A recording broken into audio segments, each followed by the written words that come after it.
नमस्कार, आपण पाहत आहे भांडा फोड न्यूज. एका दमात भ्रष्टाचारी कोमात. सोशल मीडिया, कर्जबाजारी, गुन्हेगारी, सट्टेबाजी, चोरी, मटका, जुगार, दारू, सावकारशाही, न्यायाच्या प्रतीक्षेत प्रशासन. भांडाफोड न्यूज.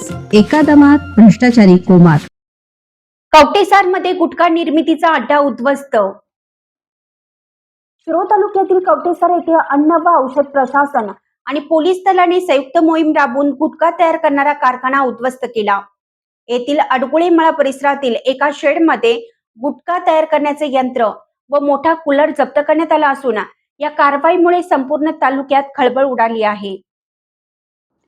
दरम्यान गुटखा तयार करण्याची यंत्र आळती तालुका हातकणंगले येथील गुटखा माफियांशी संबंधित असल्याची प्राथमिक माहिती समोर येत असून यामागे मोठे रॅकेट सक्रिय असण्याची शक्यता वर्तवण्यात येत आहे. पथकाने नदीकाठी असलेल्या महेश महादेव अडगुळे यांच्या शेतातील खोलीत छापा टाकला असता तिथे गुटख्याचा वास दरवळत होता. अन्न व औषध प्रशासनाचे पुणे येथील अधिकारी व्ही शिंदे यांनी पाहणी करून येथे गुटखा उत्पादन सुरू असल्याचं स्पष्ट केलं.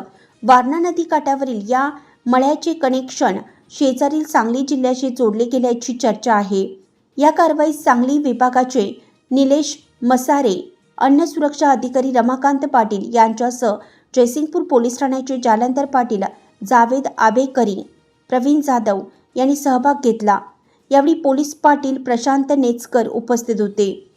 दानोड येथील खुनाच्या घटनेत पोलीस तपासात झालेली दिरंगाई आणि आता कवटेसार सारख्या ग्रामीण भागात बिनदिक्कतपणे सुरू असलेला गुटखा उत्पादन यामुळे स्थानिक प्रशासनाबद्दल नागरिकांमध्ये तीव्र रोष पाहायला मिळत आहे. पोलीस नेमके करतात तरी काय, असा सवालही उपस्थित केला जातोय.